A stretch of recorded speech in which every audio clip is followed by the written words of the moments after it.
Ok, perfecto.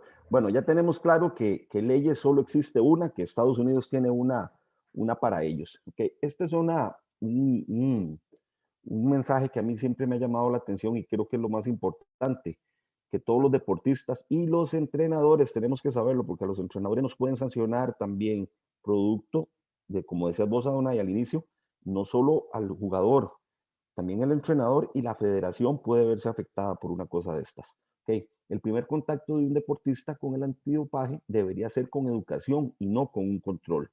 Un control antidoping no es nada bonito, no es nada bonito. Yo casi que me atrevería a decir que es como esta prueba del COVID, ¿verdad?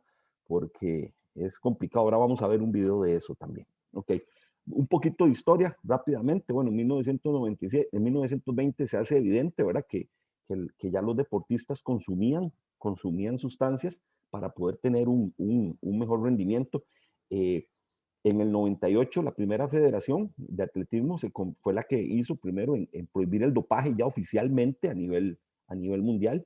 Recordemos que las federaciones de atletismo y las de ciclismo a nivel internacional son las que se han visto más afectadas por este tema de dopaje. Ellos, ahora lo vamos a ver, yo traje ahí un caso de lo de Lance Armstrong, que es increíble las cosas que él pasó, pero cuando ya uno lo analiza un poco más, dice, bueno, hey, si todos lo hacían era medio complicado para él no hacerlo, pero bueno, en fin, eso era parte del asunto. Ya para 1960 tenemos el fallecimiento de este ciclista danés, Don Kurt Jensen, que murió por una sobredosis, en media competencia simplemente cayó, le dio un infarto al hombre y ahí quedó. Entonces, a partir de ese momento, ya para 1967, ¿verdad? Y el 66 es cuando la UCI y la FIFA, perdón, empiezan ya a poner más controles sobre el tema o a darle más cabeza al tema del dopaje, porque era evidente que se estaba haciendo, ¿verdad? Que los deportistas estaban viendo en esta práctica que obviamente atenta contra todos los principios del deporte. Ya para el 67, el Comité Olímpico Internacional, el COI, crea la Comisión Médica y armó la primera lista de sustancias prohibidas, que era muy empírica, era el primer paso que se daba, ¿verdad? Entonces no era tan, y no tenía sanciones en ese momento. ¿Okay?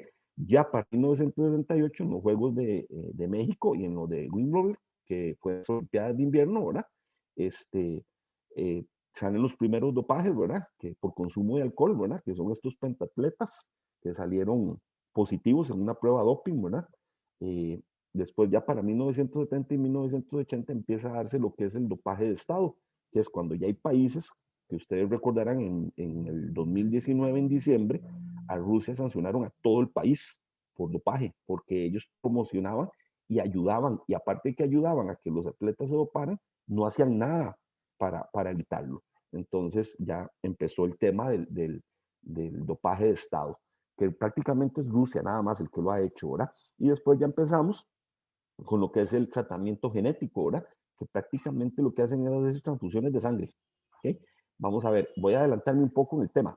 El tema del doping, lo que se logra hacer son ya esas sustancias que se inyectan o que se toman, es hacer los glóbulos rojos crezcan, aumenten su masa, eso evita que la sangre vaya más rápido, por ende usted va a poder hasta tener más oxigenación y va a tener más rendimiento. Y en el tema del ciclismo, por ende, y el atletismo, eso es una mina, ¿verdad?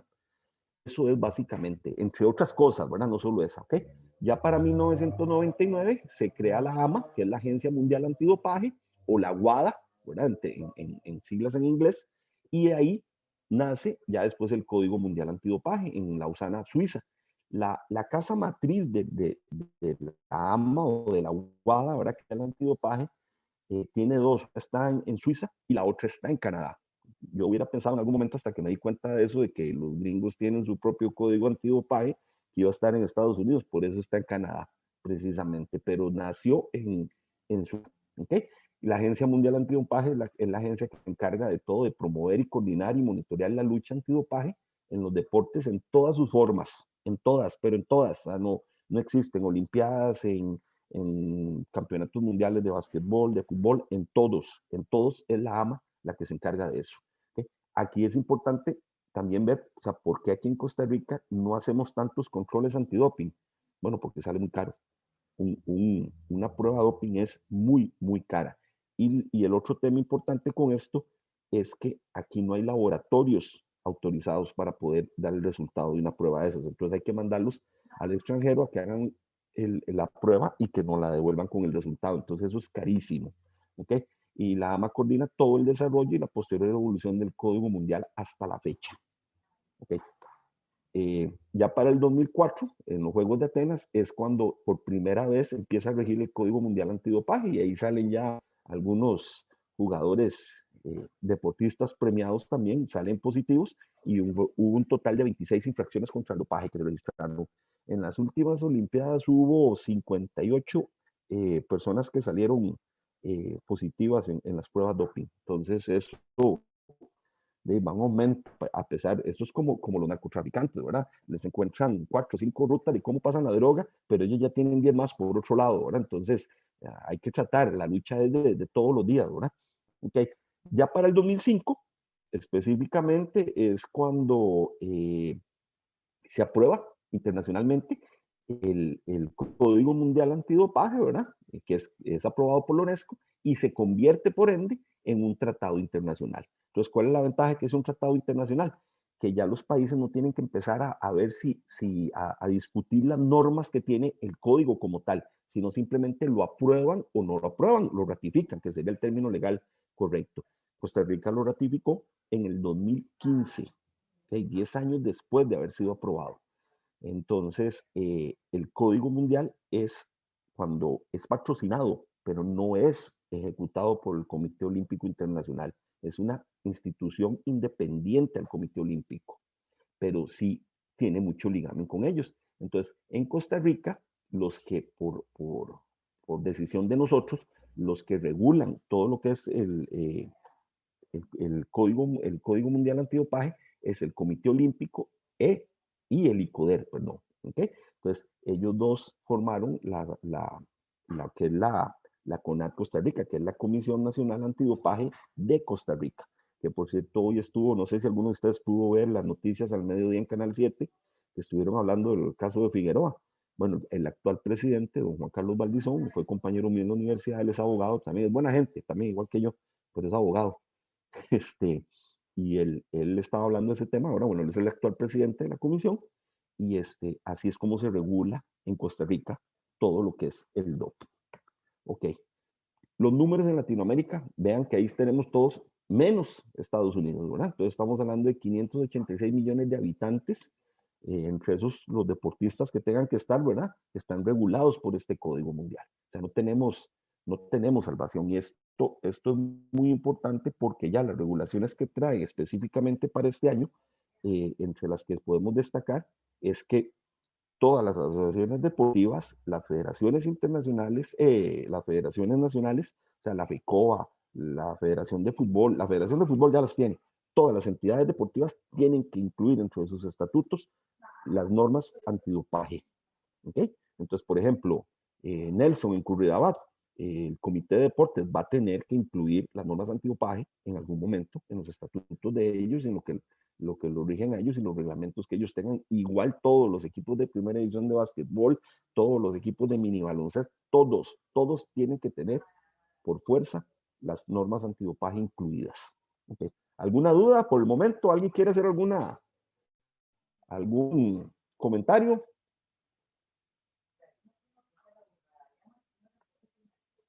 Chicos, los oigo muy callados.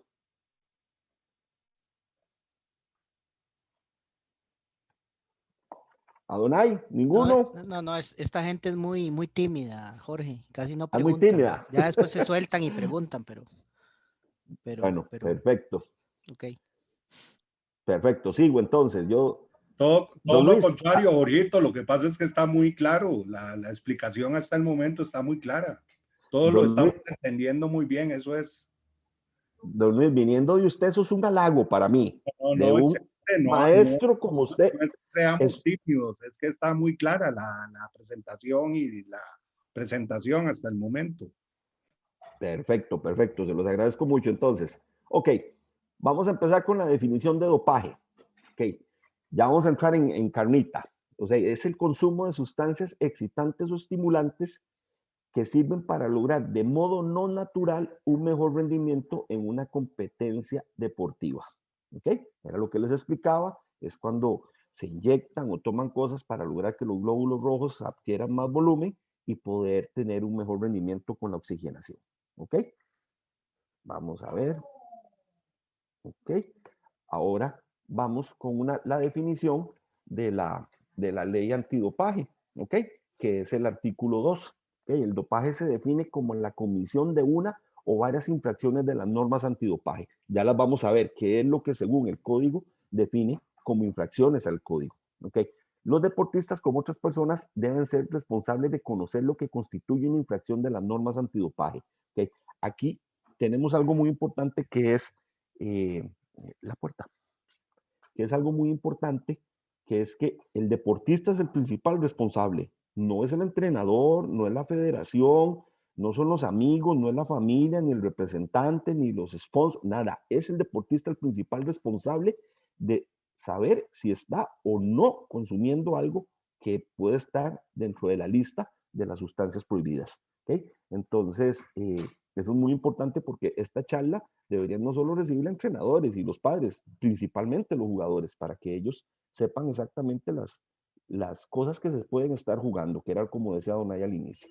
Ok, estas son las 10 cosas que según el Código Mundial Antidopaje se definen como una infracción al código. Ok, que es la presencia de una sustancia prohibida en la muestra de un atleta, cuando te hacen la prueba doping y salís positivo.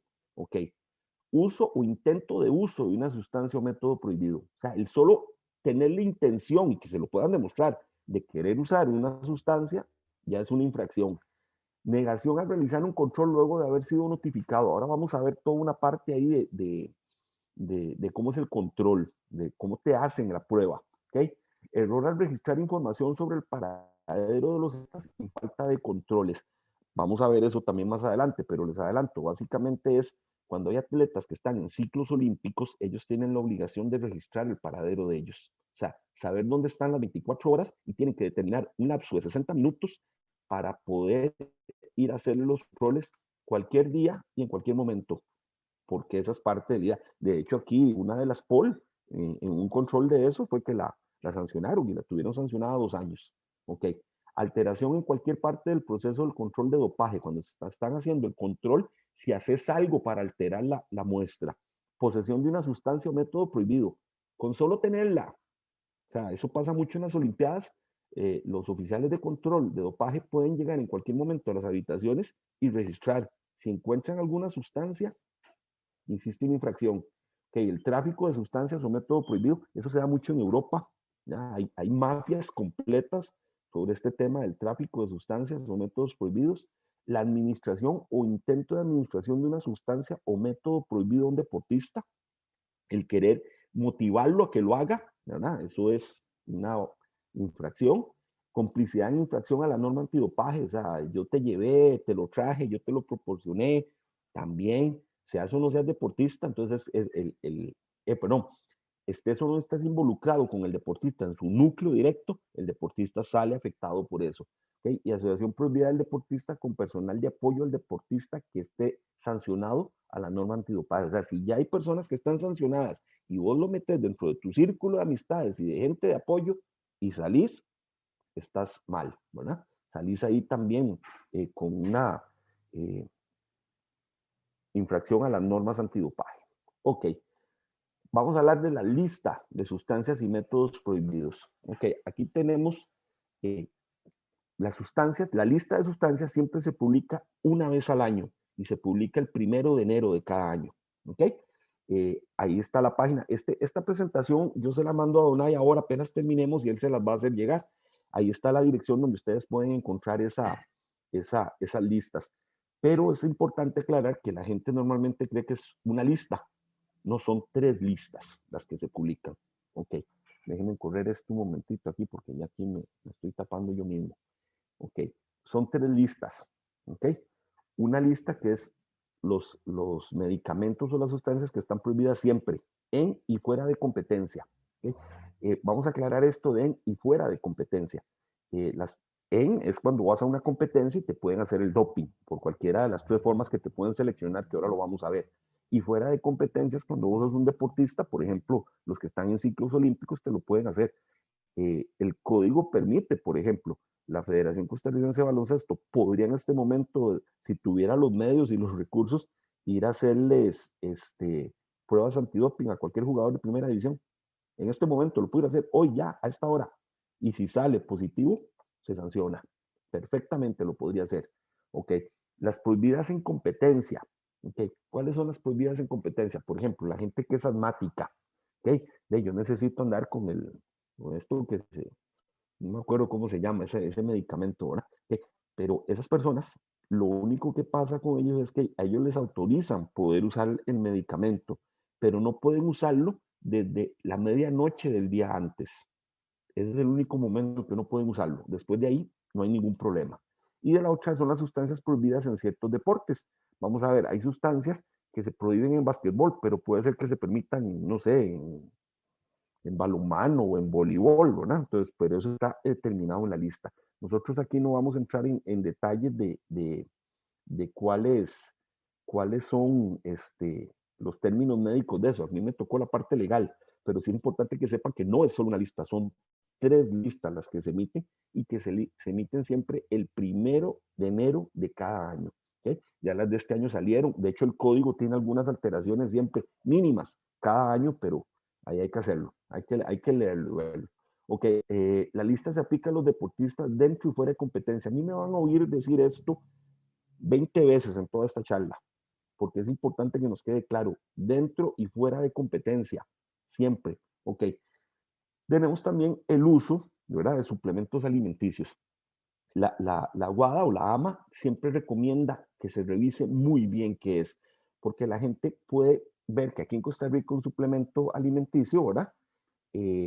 Resulta que revisamos la etiqueta, el médico dice que sí, que no hay ninguna sustancia prohibida, perfecto. Se van a competir, se van a México a competir, la selección de Costa Rica se va a México y resulta que van y compran el mismo suplemento alimenticio. Y resulta que en México sí pueden tener sustancias o le pueden poner alguna sustancia que está en la lista de prohibidos. ¿Ok? Entonces, cuando van a una prueba de doping, salen positivos por eso. Entonces, hay que tener mucho cuidado con eso. Lo mejor es cuando salen del país y toman. Perdón, Carlos, Carlos, se le activó el micrófono. Listo, gracias, Carlos. Ok, entonces hay que tener mucho cuidado con ese tema, ¿verdad? Con suplementos alimenticios, porque era lo que decía, yo hablaba esto con Adonai una vez. ¿Qué pasa, por ejemplo? Se van a un centroamericano, una U15, una OC o la selección mayor, ¿verdad? Nosotros ignoramos casi que por completo todo el tema del doping y resulta que a un jugador le daba dolor de cabeza 1 hora antes del partido y resulta que yo tengo unas pastillitas ahí para el dolor de cabeza que me las recetaron a mí como entrenador y resulta que tienen alguna sustancia o algún componente que está en la lista y yo se lo doy con toda la naturalidad del caso, se lo doy, se lo toma, va, salió premiado, va a las pruebas y sale positivo. Y, porque lo ignoramos por completo, lo ignoramos. Yo pregunto, cuando Costa Rica sale cualquier categoría, vamos con médico. ¿Alguien de los que ha salido con las elecciones me puede contestar eso? ¿Llevamos médico? Qué tímidos. En realidad, bueno, no, yo no sé en los últimos años, pero por ejemplo, hace 20 años no llevábamos médico, ¿verdad? A mí me tocó vivir una experiencia, ahí está, creo que Luis Blanco, de testigo en que yo era el médico de la selección.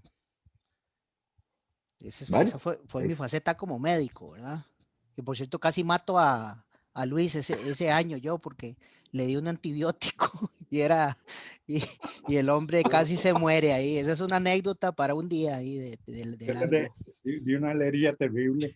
Sí, no, normalmente nunca ha habido porque primero no hay plata para los piquetes, ¿verdad? Y segundo, tampoco hay plata para, por ejemplo, las organizaciones en los torneos locales de acá siempre deben brindar médico, ¿verdad?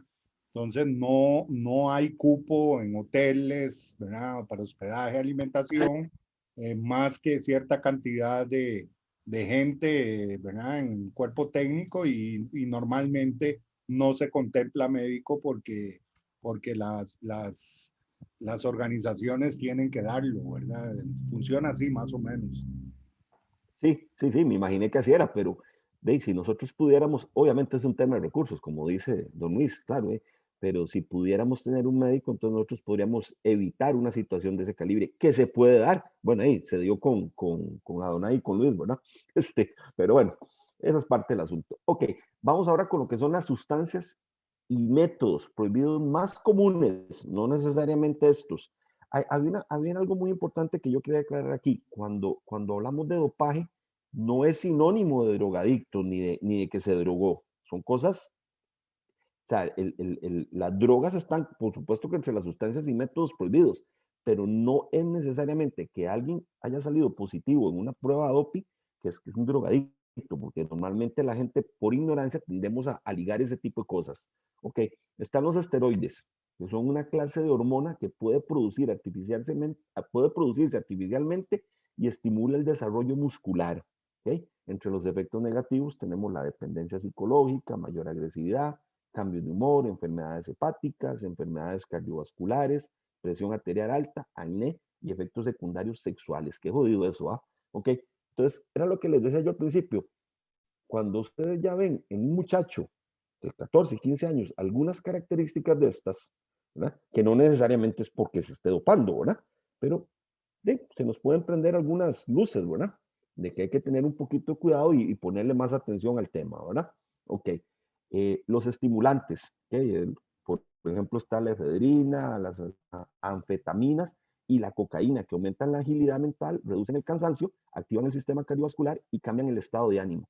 Existen más de 60 estimulantes prohibidos en las competiciones y los efectos negativos, dependencia física y psicológica, ansiedad y agresividad, subida de la presión arterial, incremento e irregularidades de la frecuencia cardíaca y mayor riesgo de derrame cerebral e infarto.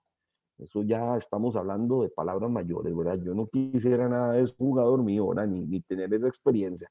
¿Okay? El dopaje sanguíneo, que aquí es donde podemos hablar ya un poco del Lance Armstrong, ¿verdad? Eh, ok, bueno, el dopaje sanguíneo es el uso indebido de determinadas técnicas y sustancias para aumentar la masa de los glóbulos rojos por medio de transfusiones sanguíneas. Ejemplo, la eritropoyetina, la famosa EPO. Y entre los efectos negativos, aumento de la viscosidad sanguínea, coágulos sanguíneos, subida de la presión arterial, infarto y derrame cerebral y debilidad generalizada. Okay. Esto era lo que se inyectaba Lance Armstrong. Yo no sé si ustedes tuvieron la oportunidad de ver, hay un canal que dan de él en ESPN, de esos de 30-30, perdón, donde él habla de por qué él empezó a consumir o inyectarse el EPO. No lo estoy justificando, lo más mínimo, ¿verdad? Eso está mal, pero él comentaba que era la presión que él tenía de los patrocinadores, de su entrenador y de todo su entorno para ganar, porque él era muy bueno, pero resulta que aquí en América, bueno, en Estados Unidos específicamente, cuando se fue a competir en Europa, era otro completamente. Entonces, él no era lo que eran los demás. Entonces, él empezó a darse cuenta ahí que los demás compañeros de equipo, de otros equipos de ciclismo, tenían esa costumbre de inyectarse, de hacerse transfusiones de sangre y pues todo les aumentaba el rendimiento, la oxigenación y podían rendir mucho más. Entonces él empezó a hacerlo. En el momento que empezó a hacerlo, y como él tenía ya sus características naturales por encima de todos los demás, llegó a hacer lo que fue, pero lo hacían todos, todo su entorno lo hacía. ¿Okay? Y cuando lo empezó a hacer, no habían los controles que se tenían. Bueno, después ya en Francia, en Italia, de todo este caso, ¿verdad? Y ustedes se acuerdan que una vez cayeron al inicio de un giro, no me acuerdo si fue en Francia o en Italia, cayó la policía y detuvieron a todo un equipo, o sea, eso fue un desorden completo, ¿verdad? Y ahí fue que ya pusieron sanciones penales. En Francia, en Italia específicamente, si usted sale positivo en una prueba de doping, vas a dar a la cárcel. No es como aquí, que sí, que puede ser, pero en fin, eso es parte del asunto, ¿verdad? Después tenemos la hormona de crecimiento humano, que es una hormona que produce naturalmente la glándula pituitaria y contribuye al crecimiento de los huesos, músculos y órganos, además de estimular el desarrollo muscular. O sea, los efectos negativos básicamente siguen siendo los mismos: crecimiento malo, jaquecas agudas, pérdida de visión, presión arterial alta, e insuficiencia cardíaca, diabetes y tumores, artritis incapacitante, aumento del tamaño del corazón, daños hepáticos y tiroides. Complicado, ¿verdad? ¿Okay? Y después están los cannabinoides, que entre esos está la cannabis, ¿verdad? ¿Okay? Que entre los cannabinoides podemos citar la marihuana, el hachís y sustancias afines que mejoran la percepción sensorial y reduce químicamente la ansiedad y el miedo. Efectos negativos, dependencia física y psicológica, pérdida de la memoria, atención y motivación, debilitamiento del sistema inmune y enfermedades respiratorias. Esas son, digamos que las más comunes, ¿verdad? Existen otras, pero nos hubiera dado aquí hasta medianoche, ¿verdad? Entonces, esas son las más comunes, ¿ok? Si tengamos claro, repito, ¿verdad? Que el tema de que alguien salga positivo en una POPI no significa que es un drogadicto, ¿verdad? Ok. Después tenemos que esta tiene mucha relación con aquellas famosas listas que les hablé hace un momentito, ¿verdad? Que son las autorizaciones de uso terapéutico, con las AUT. ¿Qué es básicamente? Ok. Son solicitudes que se hacen cuando un atleta necesita un medicamento específico y que no existe otra alternativa razonable o que se le pueda dar para ese tratamiento. ¿Okay? Entonces, cuando usted tiene una autorización de uso terapéutico, usted puede usar ese medicamento que contenga esa sustancia que está entre la lista de prohibiciones, pero que está permitido, pero tiene que tener la autorización. Si usted no tramita la autorización, no te lo valen, así de fácil, ¿ok? El médico es el que tiene que revisar la lista de sustancias, revisarlo y él llenar la solicitud también para pedirla a la UADA o a la AMA específicamente. Aquí está el formulario, este es un ejemplo, este me lo pasó un muy buen amigo de Panamá, en Costa Rica no lo pude conseguir, parece que aquí nunca nadie ha pedido un uso de autorización terapéutica, ¿verdad? No sé, pero bueno, me lo pasó el encargado de la CONAD en Panamá, es gracias a Dios muy amigo, ¿no? Y ese es médico, no es abogado. Y otra de las características que tiene esta solicitud es que hay que presentarla 30 días antes de la competencia, ¿ok? Se la aprueben o no se la aprueben, pero si usted no la presenta 30 días antes de la competencia, usted no la va a poder utilizar, ¿ok? Aquí se pone que el deportista experimenta un problema, tiene que experimentar un problema significativo de salud para poder autorizarle el suministro de la sustancia, ¿ok? Y ese uso terapéutico o método prohibido que no mejora el rendimiento del deportista. Eso es muy, muy importante, que eso mejore su estado de salud, ¿verdad? Obviamente, ¿ok? Y que no existe una alteración terapéutica razonable para el uso de sustancias o método prohibido, ¿ok?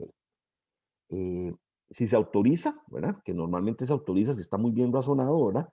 Tiene que ser en las cantidades en que la AMA lo diga, no en las que el médico diga. Tiene que ser en las cantidades que se estipule, ¿verdad? Ellos tienen su cuerpo médico y ellos sabrán mejor que muchos otros, ¿verdad? Cómo poder hacerlo. En el caso de que se deniegue, ¿verdad? Y pues obviamente no lo puede usar. Si la usara, está haciendo una violación a las normas antidopaje. Ok. Viene lo que es el control, el proceso de control de dopaje. Ya específicamente cómo se hace la prueba doping. Ok, sí es importante decir que esto se hace cuando usted compite a nivel internacional o nacional. La Federación Internacional o la ONAT, que es la Comisión Nacional Antidopaje Local o el comité organizador del evento, pueden solicitar un análisis de orina o de sangre en cualquier momento. Esto es importante, no necesariamente tiene que ser orina, puede ser sangre también, ¿ok? ¿Y cómo se hace? ¿Cómo se escoge el deportista que lo va a hacer? Bueno, existen básicamente tres formas, ¿verdad? ¿Ok? Una puede ser por las posiciones en las que hayan quedado en la competencia, de forma aleatoria, una rifa, como se hace aquí en el fútbol, ¿verdad? Así, ahí ponen todos los nombres de los que participaron, incluso hasta los que estuvieron en banca, y ahí sacan, y esas son las personas que salen, ¿verdad? Pobrecito Figueroa, ¿verdad? Y la otra es por una sospecha, ¿ok? Y cuando hablamos de una sospecha, ¿verdad? ¿Cuál es qué ejemplo se les viene a ustedes de alguien que le hicieron una prueba antidoping por sospecha? Pasó en un mundial, tal vez los más viejitos, tal vez Luis sí se acuerde, en el mundial de Estados Unidos 94. A Donay también peina canas. Creo que Maradona. Y Maradona, Maradona, correcto, por Maradona, sospecha. sí. Maradona, a él se lo hicieron por sospechas, exactamente. Entonces ya sabían que él estaba ahí. De hecho, hay unos estudios, yo lo estuve viendo ahora con todo esto, cuando yo empecé con todo el tema del doping, que había una gente que dice que cuando a Maradona lo pescaron en Italia, ya que él consumía cocaína y todo, y cuando le hicieron unas pruebas con el tabique nasal por el desgaste que tenía, eso fue en los principios de los 90, perdón, y ellos determinaron que por el desgaste que él tenía en el tabique nasal, tenía más de 10 años de consumir cocaína. Entonces es muy posible que él haya jugado el Campeonato Mundial de México 86 drogado. Es posible, ¿no? Que no, pero sea lo que sea, nos regaló un golazo increíble, ¿verdad? Pero eso es al margen de eso, ¿verdad? Okay. Si está fuera de competencia, que esto se los reitero, no voy a terminar, ya se los dije, se los voy a decir como 30,000 veces, el doping se lo pueden hacer la prueba en competencia o fuera de competencia, ¿ok? Se puede pedir un examen en cualquier momento, en cualquier lugar y sin previo aviso, ¿ok? Los 11 pasos del control de dopaje, ¿ok? Aquí les aclaro, aquí hablan de 11 pasos, voy a pasarles después un video al final que habla solo de 5 pasos, pero básicamente cada paso de esos, de los 5 que hablan, incluye 2 de cada uno de estos, ¿ok? La selección del deportista, ya se lo dije, es alguna de esas 3 formas, por la forma en que quedaron clasificados por posiciones, aleatoriamente o por una sospecha, se le notifica al deportista. ¿Y quién se lo notifica? Un oficial de control de dopaje. Él tiene que llegar a identificarse, yo soy un oficial de control de dopaje. Por cierto, el año pasado hubo una capacitación aquí en Costa Rica a los oficiales de control de dopaje, porque para mí, ahora lo vemos al final, esa fue la falta grave que hubo cuando lo del caso de Figueroa. El oficial debió haberle hecho la prueba, se le murió la mamá, la abuelita, quien fuera, eso no le altera el estado de la viscosidad que pudo haber tenido en la sangre. ¿Ok?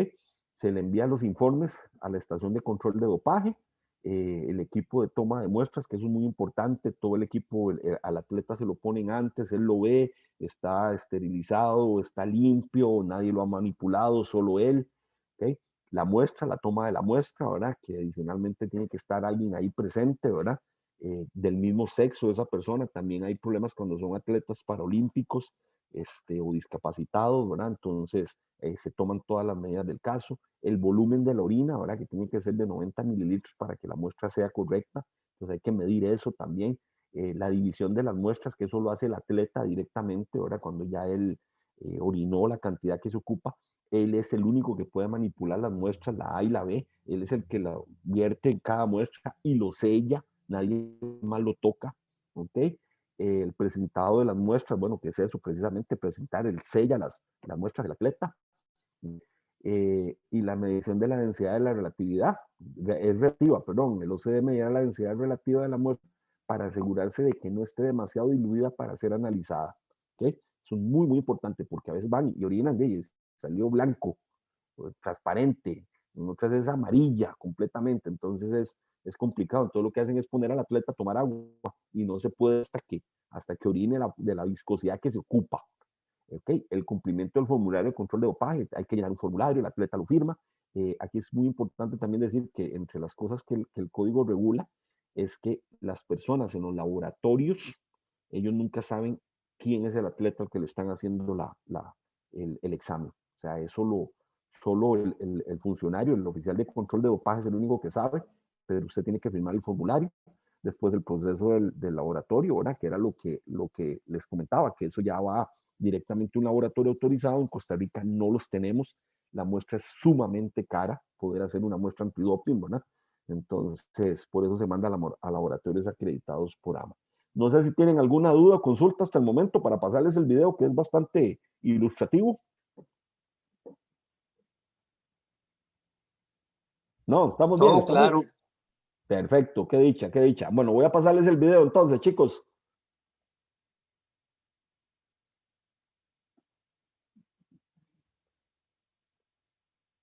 Vamos un momentito a abrirlo.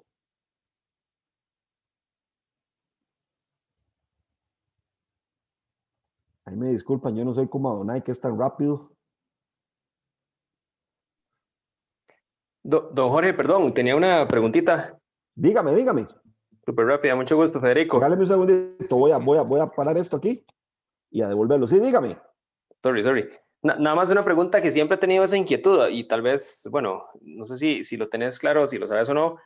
¿Cuál es la diferencia entre la muestra A y la muestra B? Yo siempre he tenido esa inquietud porque siempre he pensado de que para que tenga algún sentido debería existir alguna variable entre una y otra, pero no sé si eso cambia, no sé, una muestra un día, una muestra la otra, pasan unas horas, no sé, esa era la Sí, consulta. claro, muy buena pregunta, muy buena pregunta. En teoría no tiene que haber ninguna diferencia, porque el mismo atleta fue el que virtió la cantidad en cada una de las muestras de la A y la B. No puede haber ninguna diferencia. El tema es que se ha salvado alguno que otro porque cuando lo manipulan en el laboratorio, la infectan. Entonces, si la muestra B fue manipulada mal o lo que sea, no se tiene como una violación a la norma antidoping, don Federico. No sé si le contesté. Y existen otras razones más, ¿verdad? Pero básicamente es eso, ¿verdad? Es muy difícil. Se ha dado, de los casos que yo he visto, solo 5 a nivel mundial se ha dado que han salido la muestra B diferente, pero no es que sale diferente porque hubo algo, sino porque se manipuló mal a la hora de abrirlo, a la hora de almacenarlo. Entonces, pero básicamente la prueba A y la prueba B tienen que ser exactamente lo mismo, porque el mismo atleta fue el que lo hizo y fue el que hizo todo, ¿verdad? No sé si le queda claro, don Federico. Sí, clarísimo, muchas gracias. Perfecto. Ok, les voy a pasar el video, chicos. Ahí vamos. Los controles son una parte esencial de los programas antidopaje para promover y proteger la integridad del deporte y la salud de los atletas. Los controles se efectúan de acuerdo al Código Mundial Antidopaje y a una serie de estándares internacionales. Hola, soy un oficial de control al dopaje llamado también OCD. Juego un importante rol en la protección de tus derechos en el proceso del control al dopaje, que consiste en 5 fases. Selección del atleta, notificación al atleta, recolección de la muestra, análisis de las muestras y gestión de resultados.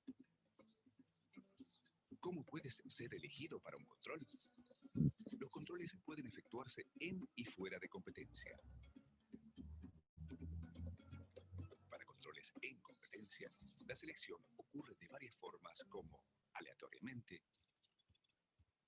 con base en la posición final o de manera específica por alguna razón particular.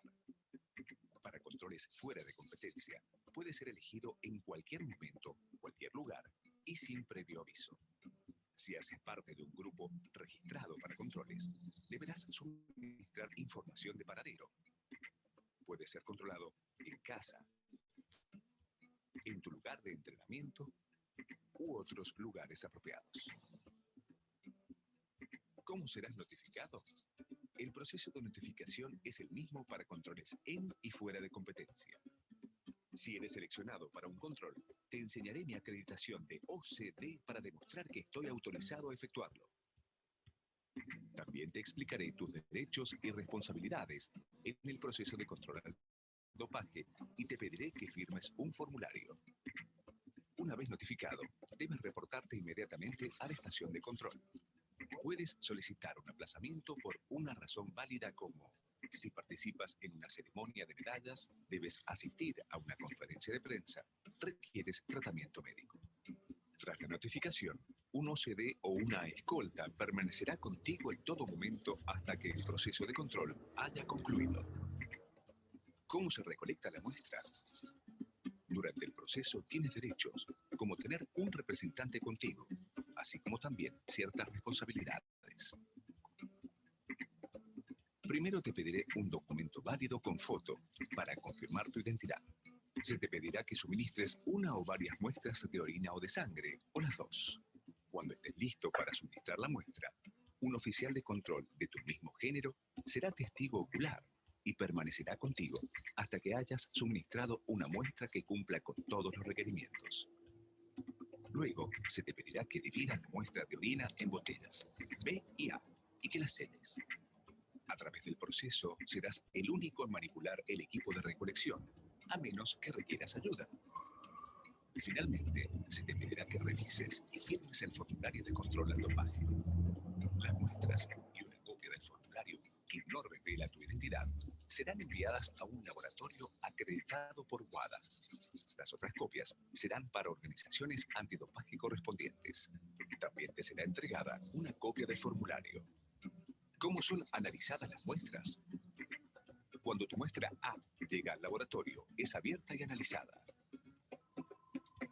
La muestra B permanece almacenada en un lugar seguro. Si la muestra A revela la presencia de una sustancia prohibida, la muestra B será analizada para confirmar ese resultado.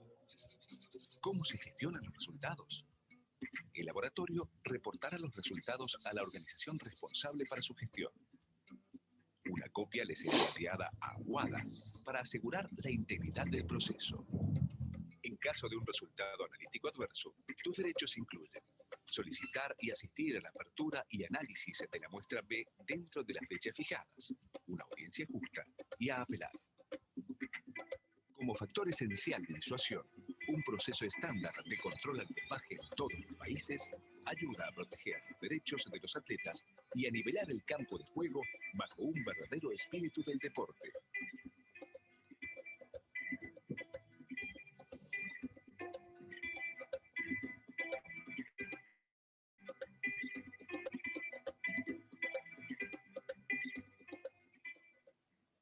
Ok.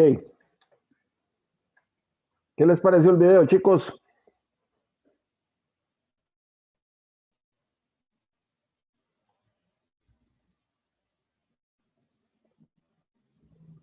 ¿Alguna duda? ¿O seguimos?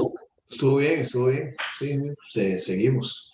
Seguimos. Ok. Paramos, ¿no? Ok. Ok. Vamos a ver un momentito, déjame para correr esto un poquito. Ok, ok, entre los derechos del deportista.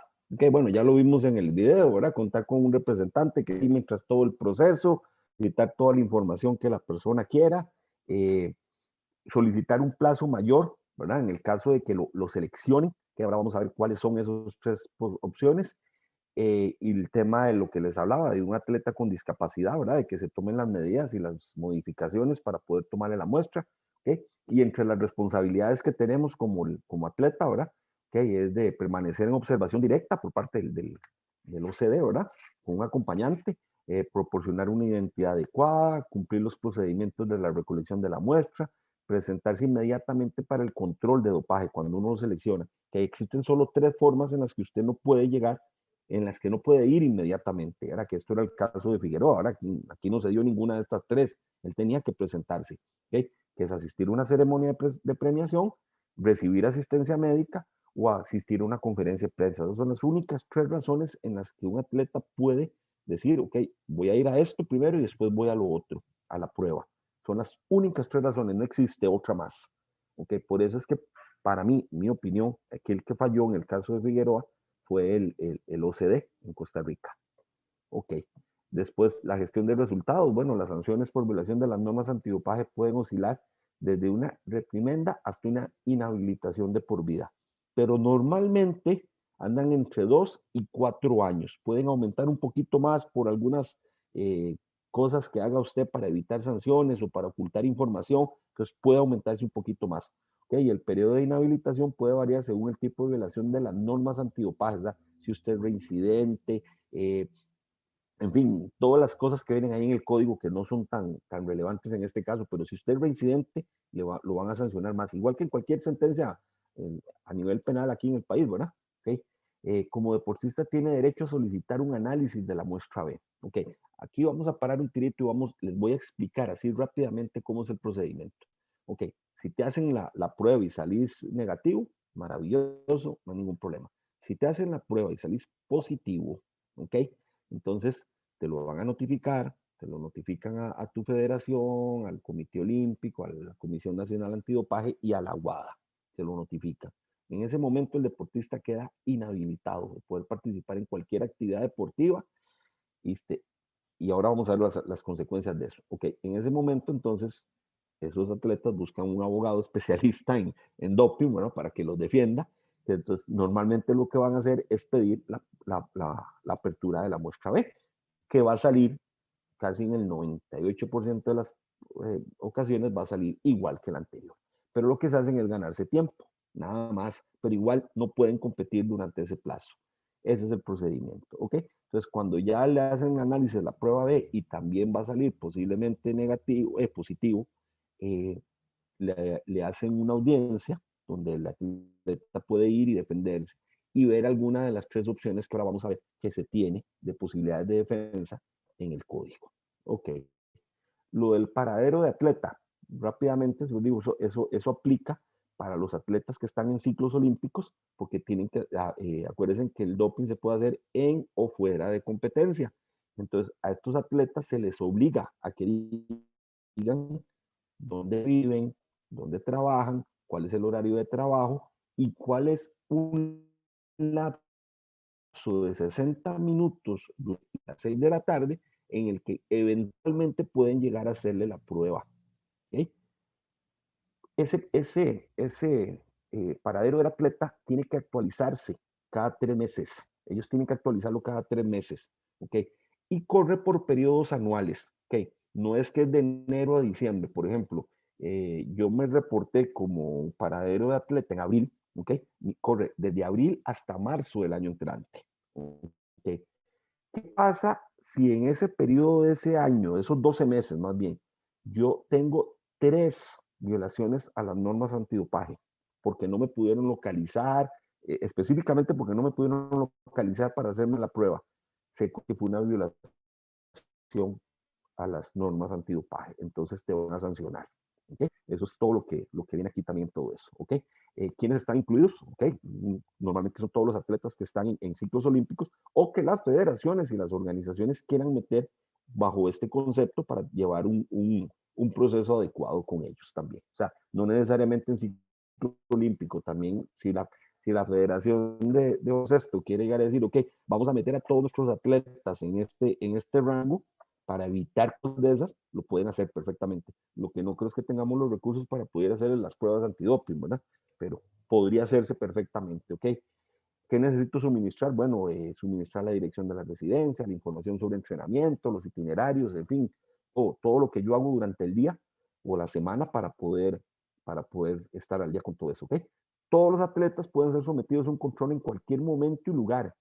Sin embargo, para aquellos los que están metidos en el control fallido, puede ser registrado en caso de que no estén disponibles durante el periodo de 60 minutos que hayan declarado, que era lo que les comentaba ahora.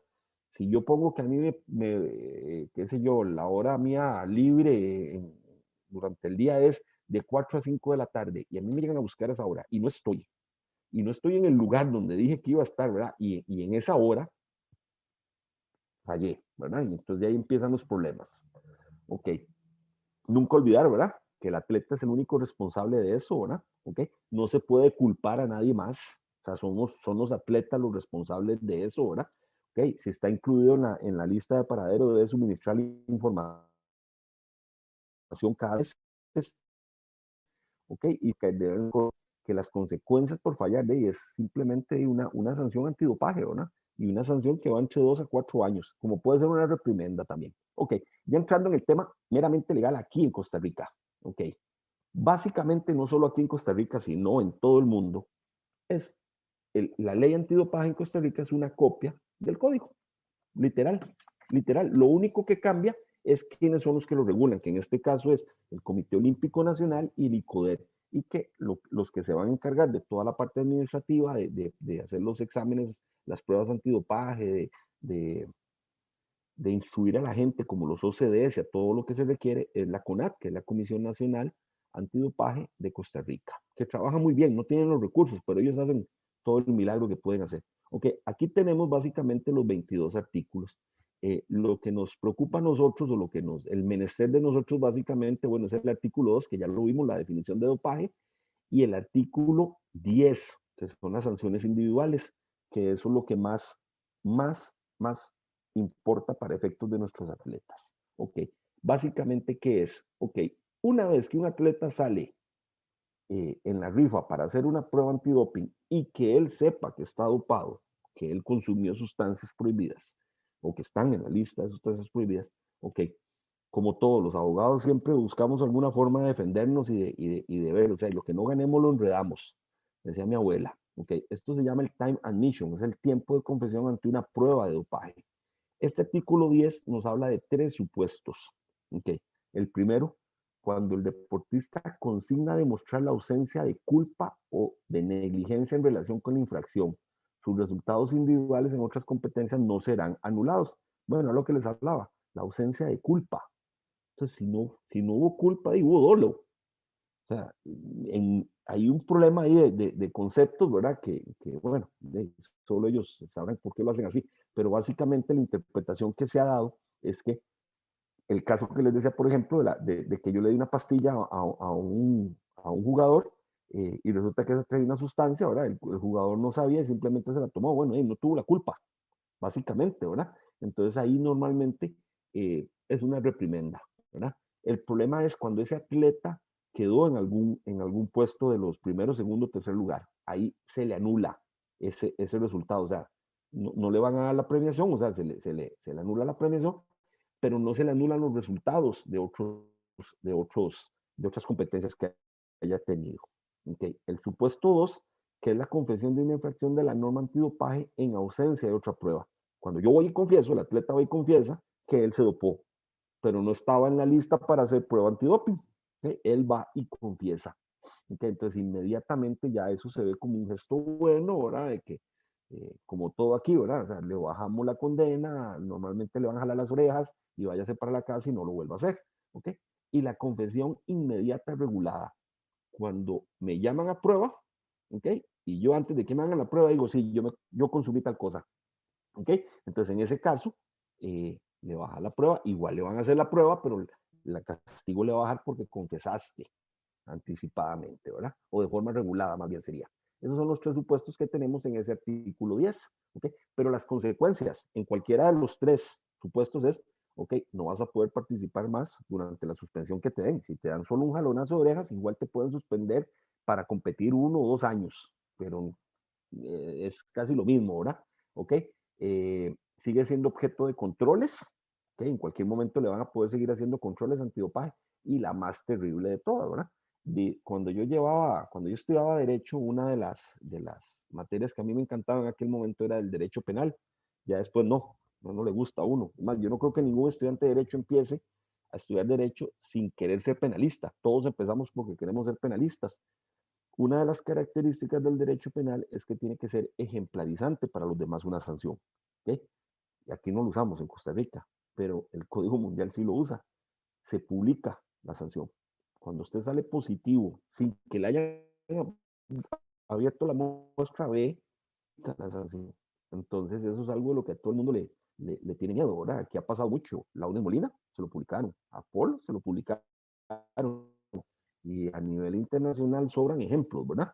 Entonces, como atleta, usted ante la opinión pública queda manchado, ¿verdad? De que hiciste algo que no era correcto, que atentaba contra los principios y los valores del deporte, ¿verdad? ¿Alguna duda, alguna pregunta? Ninguna. Seguimos. Don Nelson, seguimos. Démosle, sígale dando. Ok, perfecto. Okay. Estoy cansado de escucharlo, pero ahí, ¿qué me queda? Bueno, es culpa de Adonai, que fue el que me invitó. Ok, vamos entonces con las sanciones para los entrenadores. Esto es muy importante para todos nosotros, ¿verdad? Los entrenadores podemos salir afectados por una prueba doping a un atleta de nosotros, ¿verdad? Ok, esto se da mucho en tema de ciclismo y atletismo, más que en deportes como el básquetbol. En el básquetbol es muy difícil que se dé, pero sí se han dado casos, ¿verdad? Ok, cuando los entrenadores no facilitan el control de dopaje, ¿verdad?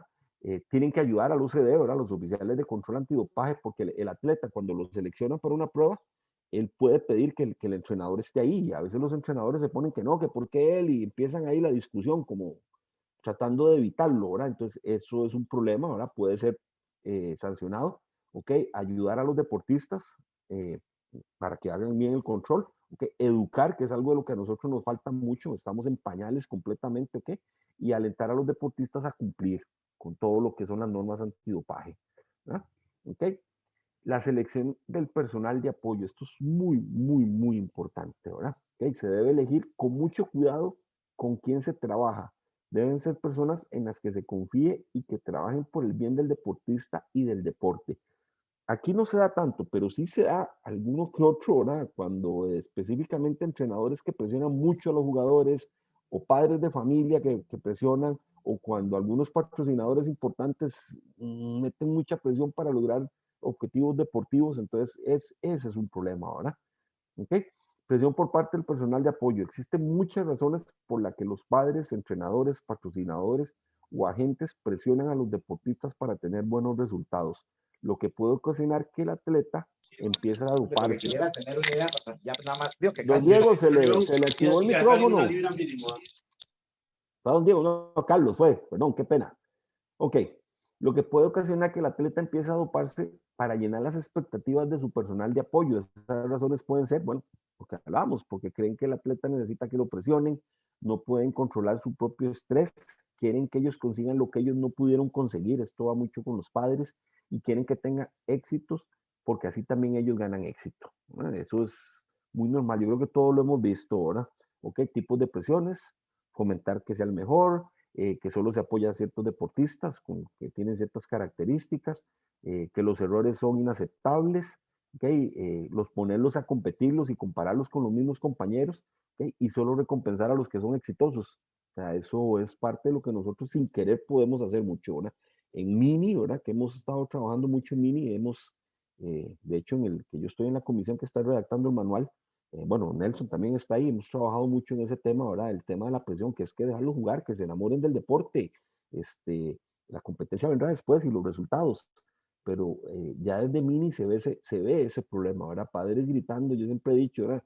Hay 5 jugadores y como 20 entrenadores, ¿verdad? Todos gritándole a los chicos, y Dios libre uno se vuelve y le diga al padre que no diga nada, ¿verdad? Porque a veces se enojan, se resienten, pero bueno, que las presiones internas del deportista, ¿ok? Esto va mucho ya por lo de que son chicos de 14 años para arriba, ¿verdad? Y hasta primera división, que el progreso es más lento que los demás, ¿verdad? Entonces tienden a tener una tentación de tomar atajos y empezar a tomar cosas o de inyectarse cosas que no les va a ayudar, ¿okay? Sobre entrenamientos, la recuperación de una lesión. Mucha gente aquí, bueno, en Estados Unidos se da mucho, aquí tiene que darse, yo no conozco ningún caso, pero tiene que darse, ¿verdad? Diferentes cambios, ¿verdad? Eso afecta a los jugadores, ¿verdad? De equipo, de nivel, algunos se separan de la familia, en el tema de fútbol mucho se da, ¿verdad? ¿Okay? Cuando son eventos importantes, visorías, finales, clásicos, ¿okay? Y cuando se sienten estancados, que no avanzan en comparación a los demás, ¿verdad? O sea, a veces la cronológica no va con la deportiva. Entonces ese es un problema también que nos puede inducir a caer en ese tema. Ok, aquí ya vamos para terminar, ver algunos casos, ¿verdad?